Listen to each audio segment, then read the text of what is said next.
Welcome to the March 2026 edition of Business and Policy News, brought to you by the Farm Advisory Service. This newsletter helps you to scan your horizons, prepare for industry changes, and keeps you abreast of the latest research and policy updates. Along with our regular monthly updates on policy, arable, beef, sheep and milk, in this edition we will also be looking at how a turbulent global trading environment is shaping outlook for Scottish agriculture. Hello. My name is Christine Beaton, and I am the editor of this publication. First up, we have this month's news. While the United States of America has been issuing threats to Iran of military action linked to nuclear armament, the world was taken by surprise on Saturday, the 28th of February, when America and Israel launched a military attack on Iran, killing their supreme leader, Ayatollah Ali Khamenei. With around a fifth of the world's seaborne oil and 20% of its liquefied natural gas trade flowing through the waterway between Iran and the United Arab Emirates, the retaliatory strikes by Iran on the UAE and attacks on ships in the Strait of Hormuz has halted both flights and shipping in the area, resulting in a sharp rise in oil and gas prices and falling airline share prices. From a UK perspective, with subsequent attacks on a Royal Air Force military base in Cyprus, the UK government has given permission for the US military to use UK bases to attack Iran missile sites and has started looking at ways to rescue UK citizens trapped in the Middle East countries under attack. Just when the world thought that Donald Trump had finished playing tariff roulette, the United States of America Supreme Court ruling that President Trump's International Emergency Economic Powers Act tariff trades were illegal has reopened a global can of worms. However, not to be outdone, President Trump signed an executive order imposing a new 10% global tariff on almost all imports to the US under Section 122 of the Trade Act of 1974. The exceptions being all goods deemed important to the US economy, including, bizarrely, tropical fruit. It remains to be seen whether or not the United States will return the tariff taxes collected since they came into force. It has been estimated by the Joint Economic Committee that each American family has paid more than $1,700 in tariff costs since President Trump took office. Closer to home, Scotland's onshore annual gross domestic product, GDP, is estimated to have grown by 1.4% in 2025, up 0.3% from 2024 and 0.1% higher than the UK GDP growth rate of 1.3%. However, the Scottish growth rate slowed to 0.1% in the 3 months to December 2025, after growing at 0.4% in the 3 months to November 2025. Businesses remain cautious due to concerns about weakening demand and a decline in consumer sentiment. In the financial markets, the FTSE 100 has continued to track upwards to over 10,800 points, linked to a strong performance in the pharmaceutical and banking sectors, particularly NatWest, HSBC, and Barclays reaching levels not seen since before the 2008 financial crisis, driven by improved net interest margins. With the inflation rate dropping to 3% in the 12 months to the end of January 2026, the lowest rate since March 2025, the expectation is that the Bank of England Monetary Policy Committee will reduce the bank base rate when it next meets on the 19th of March 2026. With 3 cuts predicted this year, the expectation is that the base rate could fall to 3% by the year end. Before we move on to what is in this month's edition of Business and Policy News, as peak lambing season gets underway, Fiona, the world's loneliest sheep, who became a global celebrity when she was rescued from the foot of a steep cliff near Ballantor in 2023 by Cammy Wilson and his friends, has given birth to twins. Keeping the theme of Shrek going, the lambs have been named Fergus and Felicia. With avian flu causing devastating effects on poultry businesses across the UK, 25 years on, in this month's Beef article, Sarah Balfour reflects on the catastrophic effects of the 2001 foot and mouth outbreak, which resulted in over 6.5 million cattle and sheep being slaughtered across the UK.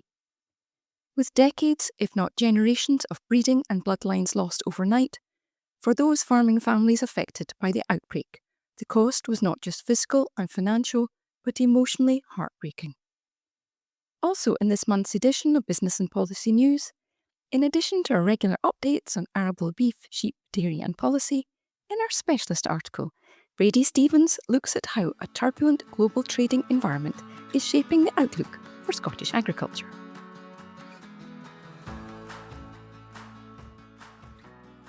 Let's take a look at this month's policy briefs.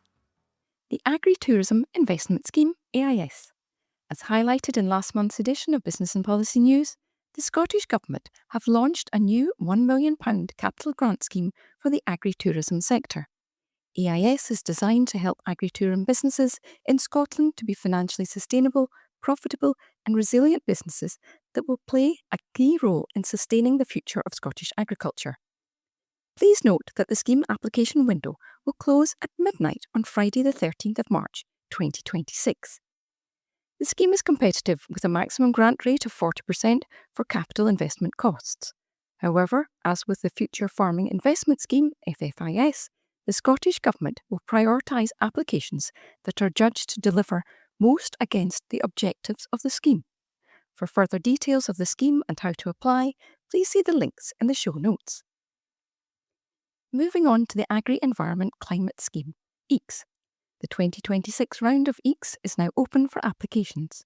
Details of the 2026 management options and eligible capital items can be found on the Rural Payments and Services website. The closing date for applications for AECS, standalone irrigation lagoons, and AECS combined with organics or irrigation lagoons in the same application is Saturday the 20th of June 2026, with the closing date for organics alone being Friday the 31st of July 2026. Please note, as part of an offer of an AECS grant aid, businesses will be required to confirm when they are accepting their contract offer that, if they have employers, they will pay at least the real living wage to all staff aged 16 and over, including apprentices, who are directly employed by their business. It is also applying to subcontractors. For more information, please click on the Fair Work First link in the show notes. The National Islands Plan. The Scottish Government have announced that under their second National Islands Plan, alongside efforts to grow the economy and increase the number of people living on Scotland's islands, island communities are set to benefit from improved housing and healthcare. The second National Islands Plan will deliver targeted actions across 7 key themes, including committing to delivering more affordable homes, improving access to childcare, easier access to health and care services, helping islands to move to clean energy, to protect their environment, and exploring permanent transport links, specifically bridges and tunnels, to improve connectivity between Mull and the mainland, Barra and the Uists and Harris and Lewis. Further actions include an island scholarship pilot scheme for postgraduate students and the promotion of Gaelic and island languages such as Orcadian and Shetlandic. To read the full Islands Plan, please see the link in the show notes. Staying in the islands, the Scottish Government have announced plans to develop a rural and island housing grant scheme, with an indicative budget of up to £20 million over 4 years. Designed to help with the costs in rural and island communities, the scheme will enable people, including first-time buyers and families, to own affordable homes in the places they want to live. Development of the scheme will take place with rural and housing partners. The grant scheme will build on the delivery of over 12,000 affordable homes in rural and island communities between April 2016 and March 2024. It will also complement existing support for the delivery of rural and island homes throughout the Affordable Housing Supply Programme and the Government's broader support for low-cost home ownership through the Rural and Island Housing Fund, which was recently extended to 2028. It will also complement existing support for the delivery of rural and island homes through the Affordable Housing Supply Programme and the Government's broader support for low-cost home ownership through the Rural and Islands Housing Fund, which was recently extended to 2028. Turning to the announcement of 3 upcoming grants for farmers and crofters. Firstly, the Future Farming Investment Scheme, FFIS. The Scottish Government has announced a second round of FAS with a reported funding package of £14.25 million. The scheme will provide capital support to active farmers and crofters for the purchase of equipment to support efficiencies and nature and climate objectives. At the time of recording, at the end of February 2026, no further details have been released with regard to specific scheme objectives and application dates. Secondly, the Small Producer Pilot Fund. The Scottish Government has announced the tripling of capital funding under the Small Producers Pilot Fund to £1.5 million. This fund supports innovation, strengthens supply chains and helps small producers improve their skills and infrastructure. At the time of recording, end of February 2026, no further details have been released with regard to specific scheme objectives and application dates. And thirdly, the Sea Eagle Management Scheme. The Scottish Government has announced £1 million of funding for the Sea Eagle Management Scheme. The scheme was launched in 2015 to help farmers and crofters to manage and mitigate sea eagle impacts. As with the other two schemes, at the time of recording, no further details have been released with regard to specific scheme objectives and application dates. Moving on to the new lamb castration and tail docking consultation. DEFRA have launched an online consultation linked to lamb welfare. The consultation is on the proposed changes to castration and tail docking methods. Castration and tail docking are routinely carried out on lambs, with procedures typically carried out using the rubber ring method without the use of anaesthesia or analgesia. Rubber ring castration and tail docking cause significant acute and also chronic pain. The Animal Welfare Committee, AWC, an independent expert committee of DEFRA and the Scottish and Welsh governments, has considered the implications of castration and tail docking for the welfare of lambs. It has produced 3 reports on this topic, in 1994, 2008 and most recently in 2022, which provided recommendations to improve lamb welfare. In alignment with AWC's recommendations and scientific evidence, DEFRA are proposing to increase the accessibility of new methods that have been shown to be less detrimental to the welfare of lambs than traditional methods, require the use of pain relief for methods that are known to cause significant pain, and to set restrictions on who can carry out each method, how and when. DEFRA's proposals seek to ensure that, where castration and tail docking is carried out, pain caused to the animals by these procedures is appropriately minimised. To take part in the consultation, please click on the link in the show notes. The consultation window closes on Monday, the 9th of March 2026. For more information on any of the policies, updates and articles in this edition, please see the show notes, where you will find numerous links to relevant websites, publications and further sources of information. To conclude this month's policy briefs with the following notifications. The deadline for ARPA to receive an application to transfer Basic Payment Scheme entitlements with an effective date of the 15th of May this year is the 2nd of April 2026. There are 3 Scottish Government consultations with upcoming closing dates. Details can be found in the show notes.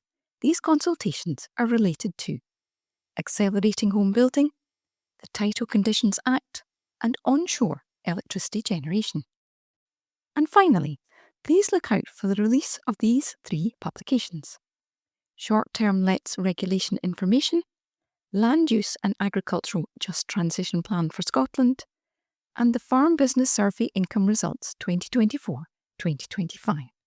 Links and release dates can be found in the show notes.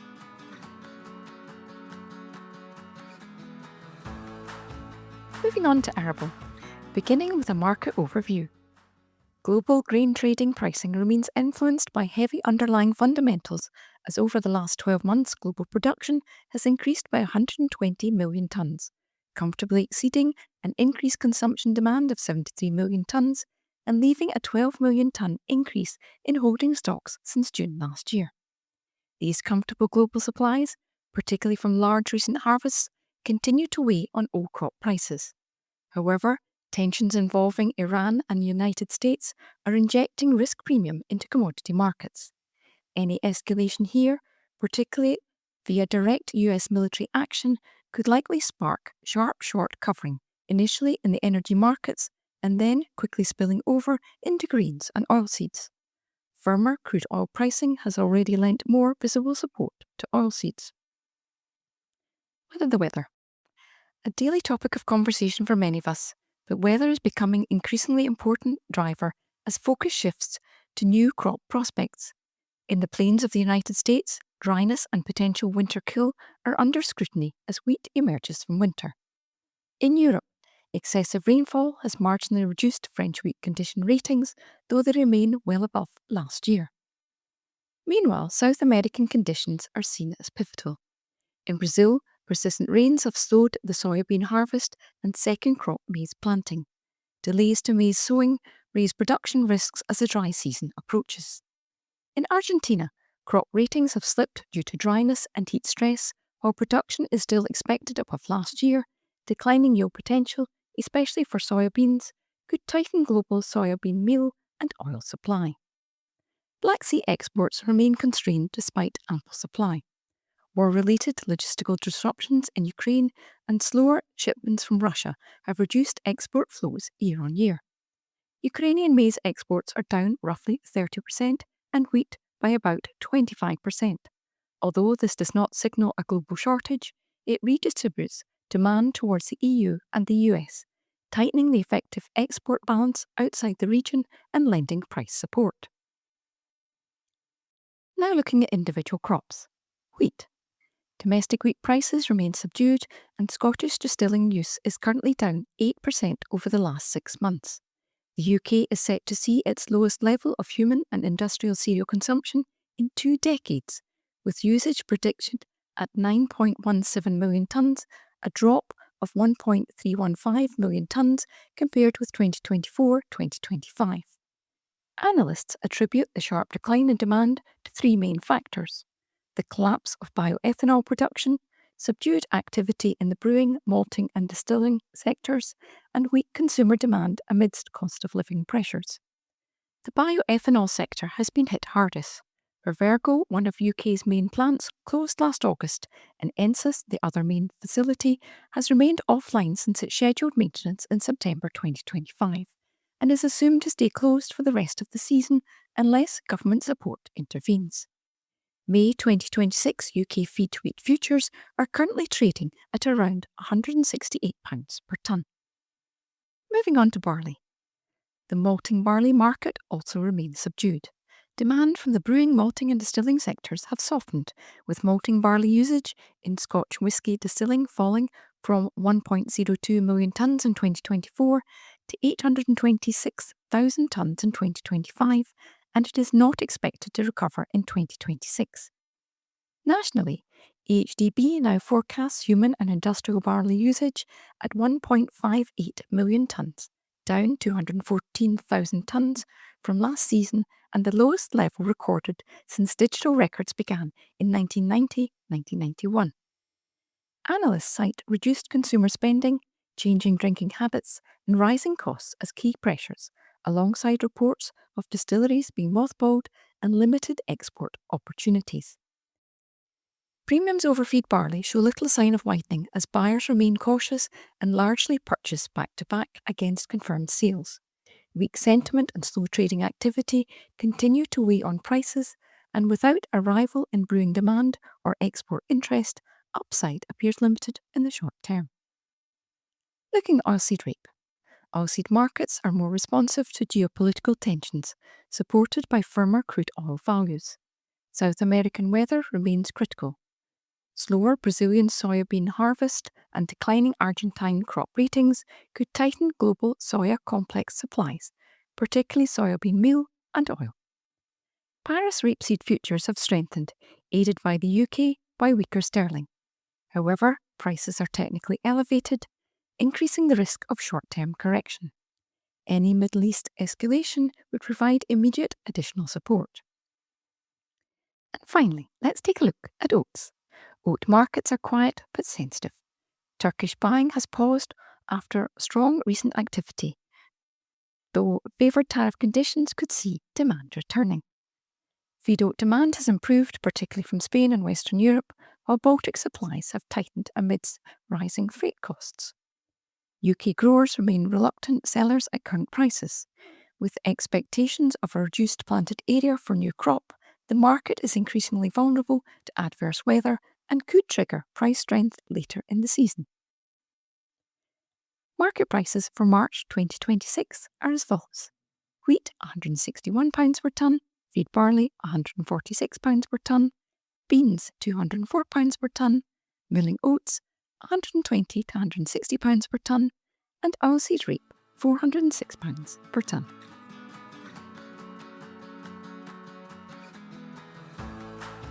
Let's take a look at the latest from the beef sector. Despite processors reporting tightening cattle supplies, finished beef prices continue to be pressured and have eased back throughout February, with current prices sitting at the end of February at around 640 to 645 pence per kilo deadweight, with Angus sired cattle still remaining a 10% premium per kilo.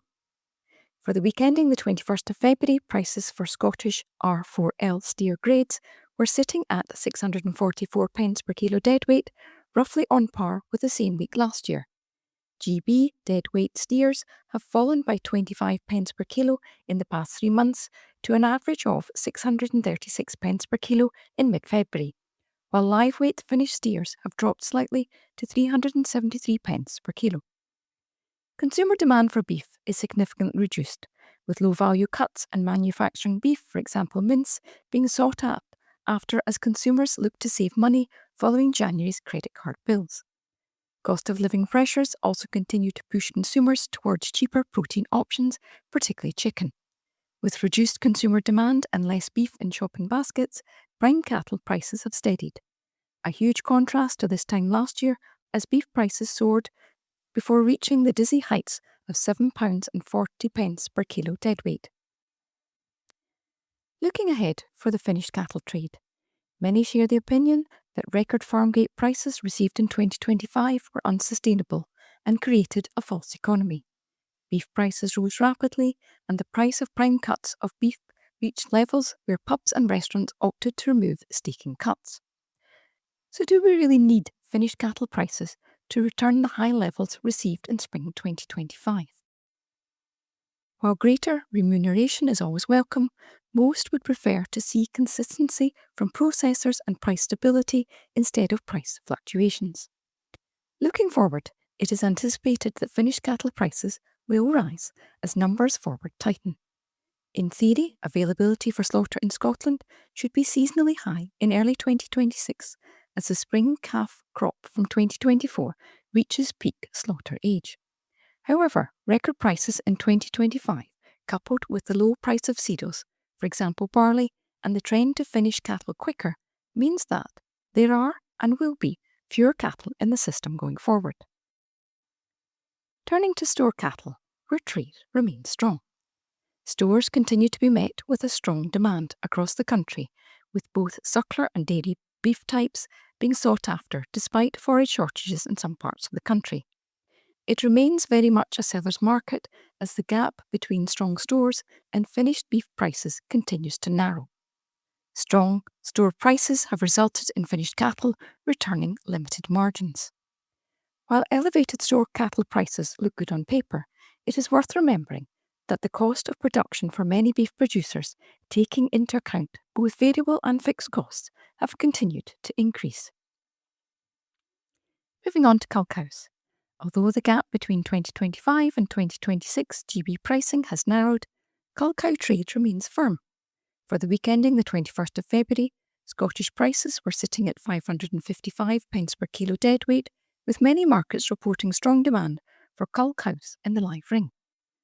The question remains, however, whether more cows will come forward as milk buyers introduce production quotas from the 1st of March 2026, or whether excess milk will instead be fed to calves.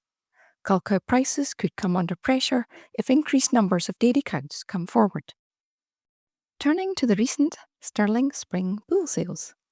Cautiously optimistic is no doubt how many pedigree breeders felt ahead of the recent Spring Bull sales, as breeding cattle sales had met with an exceptional trade. However, despite the increase in the entry of bulls forward, the highest since 2022, the optimism was justified, as sellers were largely met with increased demand from commercial buyers. The trade for breeding bulls was no doubt underpinned by strong beef prices throughout the past year. Both the Angus and Shorthorn breeds produced record averages and breed record prices. In recent years, these native breeds have fallen behind the continental breeds in terms of setting records. However, the movement towards easier calving and a more maternal native type of cow that can be extensively grazed on areas of hill using technology such as virtual fencing has led to a surge in demand. The recent 2 weeks of bull sales at Stirling saw commercial buyers keen to invest in top quality bulls, which lead to significant increases in breed sale averages and clearance rates, with commercial buyers paying high five-figure sums for bulls. Remembering foot and mouth 25 years on. 25 years have passed since the 2001 foot and mouth disease outbreak was announced on the 20th of February. Many will remember the empty fields, the smell of pyres, and the emotional toll on livestock farmers. Whilst Cumbria was the worst hit county, with over 6.5 million cattle and sheep slaughtered across the UK during the outbreak, the effects are, for some, undoubtedly still being felt today after decades of breeding and generations of bloodlines were lost overnight. While we can put a value on the economic loss, the personal loss was far greater. UK agriculture was reshaped following the outbreak, including our biosecurity and movement traceability and livestock reporting being transformed. Although 25 years on from foot and mouth, the threat of disease remains a concern for our livestock industry, the main pressures facing cattle producers currently are from price fluctuations and policy uncertainty.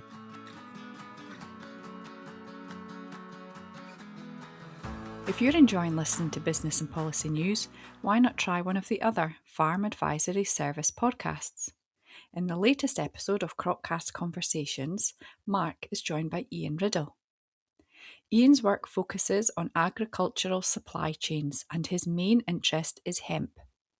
Industrial hemp is used across sectors such as agriculture, automotives, bioenergy, construction, food and drink, furniture, paper, personal care, recycling, and textiles.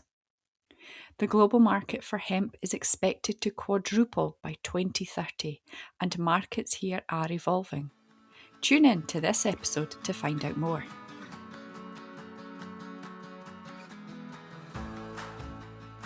Moving on to sheep. A steady incline through February. Despite starting 2026 with a decline in the deadweight price during January compared to 2025, dropping to a low of 678.7 pence per kilo for the week ending the 31st of January 2026, prices remain strong compared to historical figures. February has seen some recovery, with pricing increasing again coinciding with the start of Ramadan on the 18th of the month. However, although the gap has certainly tightened this month, as we head into late February, prices are running around 5.7 pence per kilo behind last year. Mid-February also saw an increase in the number of old seasoned lambs culled compared to this time last year. Perhaps a response to demand, but also indicating an increase in lambs finishing later this season. Maybe not a surprise, given drought conditions and forage shortages in many areas last year, which will undoubtedly have impacted on the early growth rate of lambs. At the time of writing, 26th of February, numbers had eased again towards the end of the month. In their latest market output, ADB has estimated a 1% increase in lambs carried over into 2026 from last year.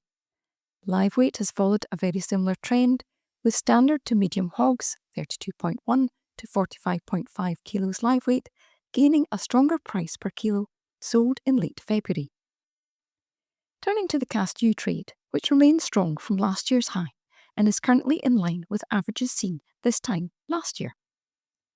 But what about domestic supply for 2026-2027? Scanning is nearing completion across the country, with the main crop of lambs due to arrive imminently. Reports of scanning results have been mixed, with the consensus that scans have been slightly down on average. However, there has been a mixed picture depending on geographical location. Those areas that weathered the brunt of the drought last spring and summer seem to have been the hardest hit, with ewes in wetter areas faring better than this last year. But what does it mean for domestic supply? AHDB has estimated a drop in UK lamb crop of around 2% from last year, linked to a slightly lower breeding flock, coupled with slightly lower numbers of lambs reared. Demand is predicted to remain steady for 2025 into 2026, with lamb a favoured option for special occasions, eating out and in takeaways. Steaks and burgers remain the favoured cuts in retail as many household budgets remain constricted. AHDB are also forecasting a moderate increase to both imports and exports, with imports expected to be up 4% and exports up 1%. However, supply on both sides may be the limiting factor to growth. Overall, the market is still looking steady with prices to remain firm.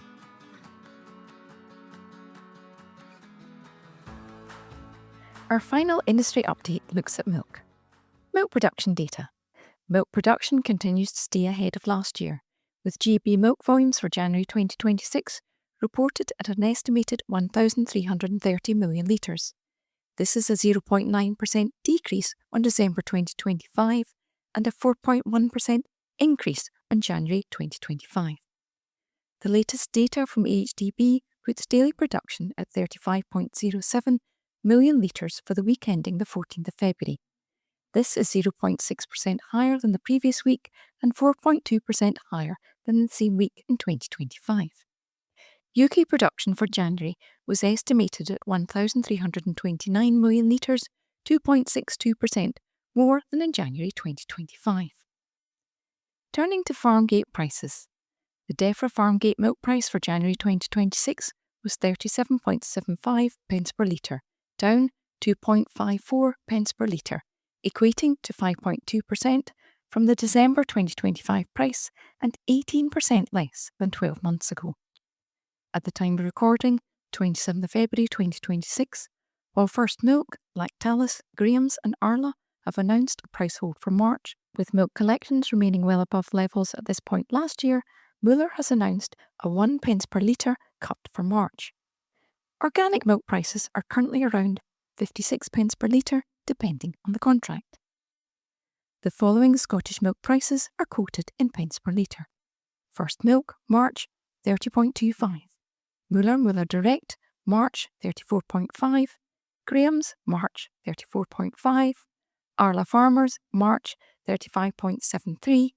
And Lactalis Fresh Milk Company, March, 29.27. Going forward, First Milk have announced a price increase from the 1st of April 2026 of 0.5 pence per litre in recognition of the considerable pressure on farming businesses. Moving on to dairy commodities and market indicators. Despite continuously rising milk yields and building stocks, the commodity market has seen some recovery in February. As the spring flush is looming on the doorstep, it will be interesting to see if this is a substantive or fleeting change. Bulk cream prices have seen a £64 per tonne rise over the reporting period and now average £1,249 per tonne. Although the price has improved, it is still being held back by the surplus of milk and milk fats, both at home and on the continent. Mild cheddar has seen a modest £60 per tonne price rise and sits at £2,920 per tonne. Butter experienced some market volatility in early February, but has remained mostly flat. Buyers have recognised that the market has bottomed out, which has driven a small upswing in demand. Prices have been reported as competitive with the likes of New Zealand, which may open the door to export opportunities and support recovery further. The average price for butter for the period was £3,670 per tonne, with an increase of £70 per tonne. Skim milk powder continues to climb following a positive start to the year. Prices are competitive globally and a strong export market has been reported. As the price continues to grow, buyers are keen to secure the product now before further price rises occur. The average price was reported to be £2,040 per tonne, which is a 13% rise on the previous period, the largest seen amongst all commodities this month. Given the slight recovery in the price of cheddar, the milk for cheese value equivalent has risen by 0.9 pence per litre, and the actual milk price equivalent has seen a modest rise of 2.7 pence per litre off the back of increased demand for skim milk powder.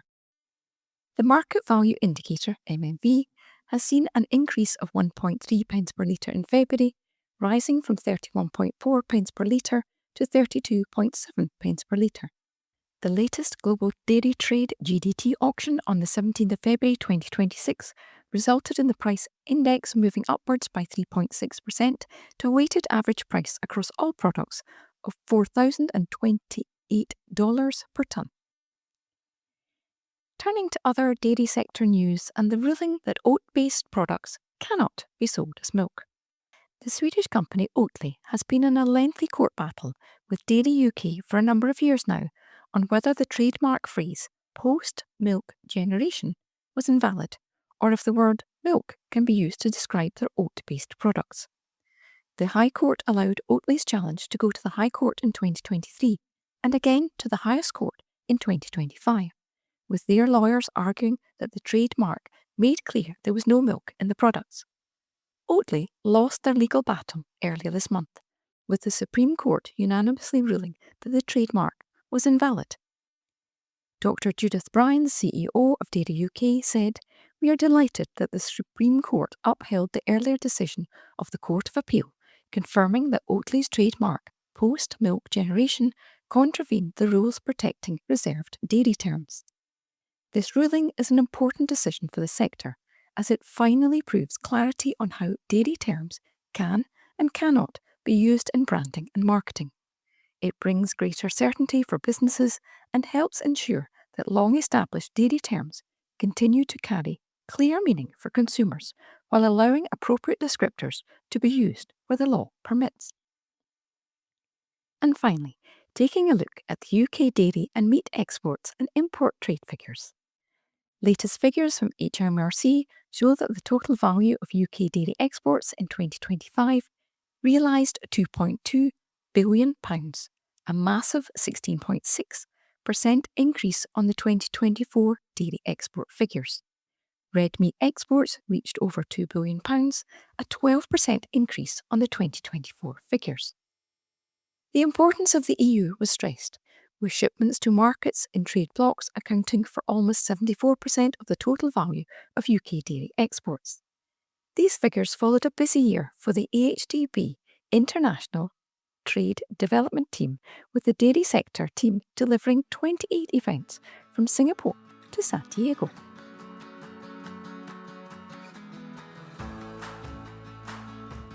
Hi, my name is Brady Stevens. I'm a senior consultant, and my article looks at how a turbulent global trading environment is shaping the outlook for Scottish agriculture.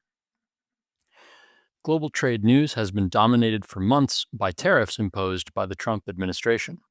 Levied upon competitors and allies alike, the traditional patterns of global trade are undergoing a significant shakeup, with the rest of the world's economies trying to react in agile ways in order to avoid becoming victims of collateral damage.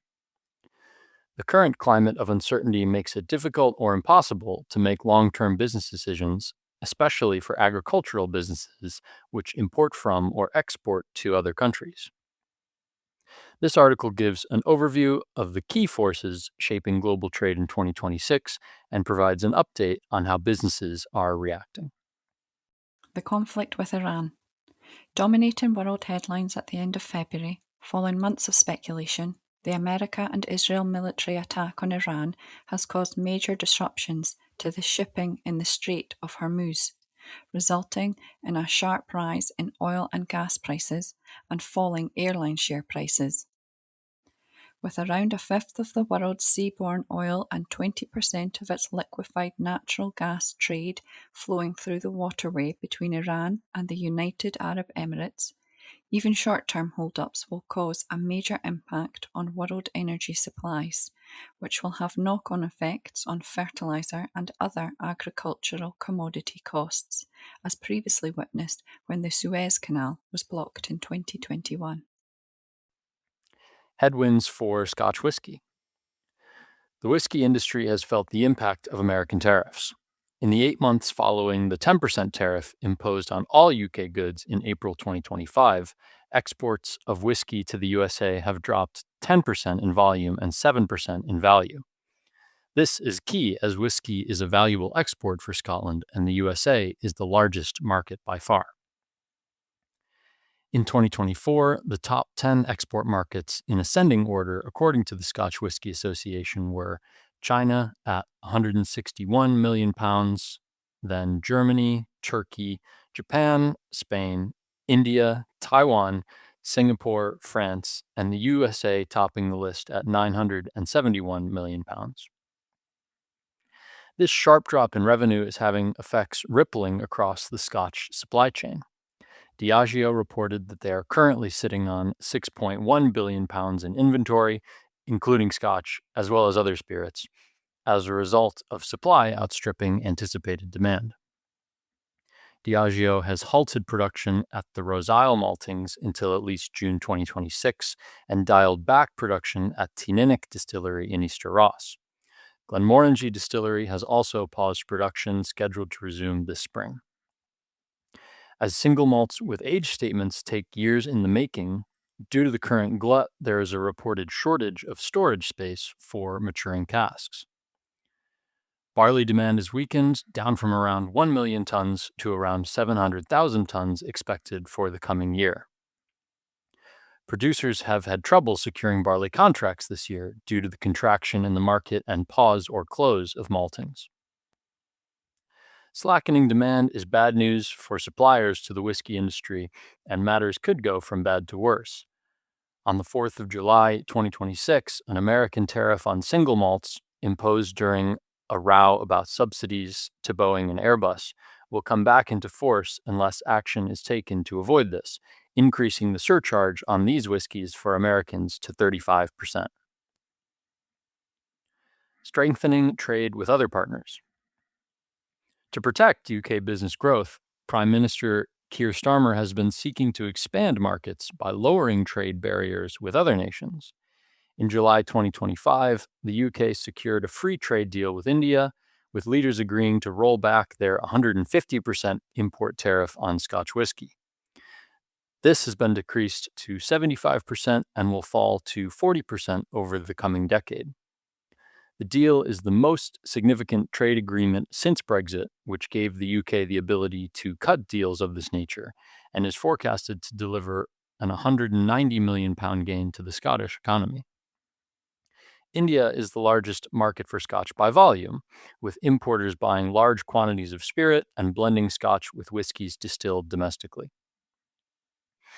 In January 2026, a deal was reached with China, cutting whiskey import tariffs from 10% to 5%. While not as significant a whiskey trading partner as the USA or India, China's Scotch imports are growing, and the deal is projected to be worth £250 million to the UK economy over the coming 5 years. For next steps, the chief executive of the Scotch Whisky Association has called on the UK government to work on securing trade deals with Thailand, the Mercosur bloc of South American nations, and the Gulf states. Pivoting for resilience. The current situation in the whiskey industry exemplifies some of the risks driving the ways global businesses are adapting to the current geopolitical climate. The history of global trade has been a story of increasing globalization, optimizing for efficiency, scale, and profit maximization. However, when long-established trading partnerships can be thrown into jeopardy overnight, many businesses are making changes in their supply chains to protect against these new threats. Both open conflicts as well as strategic alliances can have repercussions for businesses. While certain countries may not be subject to tariffs, diplomacy with allies sometimes requires countries to restrict trading with certain other nations. Those who rely on China for inputs are considering what are called dual supply chains, in which they continue to source from China while also hedging through buying from another location, one type of diversification. Within the USA, 40% of businesses have reported that they are planning to increase the production of USA-made products within their supply chains due to political pressure, which is called reshoring. A trade and transition survey shows how global businesses report they are geographically reconfiguring their supply chains, with 46% diversifying, 22% nearshoring, that is, moving a business operation to a nearby country, and 20% reshoring, transferring a business operation that was moved overseas back to the country from which it was originally located, and only 12% are not reconfiguring their supply chain. With the global trade map being redrawn, there's an opportunity for the UK to take advantage of the upside as a neutral, trusted trading partner. The most common strategy to mitigate geopolitical risks reported by global businesses is friend-shoring, or relocating supply chains to politically aligned countries or neighbors, which 34% of these businesses reported implementing. Overall, the most common response to the turmoil created by the United States has been to diversify trading partners for both imports, by sourcing from multiple locations, and exports, by expanding into new markets. Closer to home. For the Scottish agricultural sector, the key takeaway is that global trade has entered a more volatile and politically shaped era, which shows no sign of settling down. The impacts on key sectors such as Scotch whisky show how quickly external shocks can ripple back to farm gate demand and have knock-on effects for barley purchases, contracts, and prices. At the same time, new agreements with India and China demonstrate that market diversification can create fresh opportunities, particularly in fast-growing economies with expanding middle classes. Looking ahead, resilience will matter as much as efficiency. Farmers and processors may wish to explore the export destinations of their outputs, maintain flexibility in cropping and supply arrangements, and explore relationships linked to emerging markets rather than relying heavily on any single destination where this is possible. In a world of tariffs, friend-shoring, strategic realignment, businesses that combine high-quality production with diversified routes to market are likely to be best placed to navigate whatever the next shift in global trade brings. Please see the show notes for links to reference material and sources of information, and if you'd like to get in touch, you can contact me at brady.stevens@sac.co.uk, or you can contact advice@fas.scot.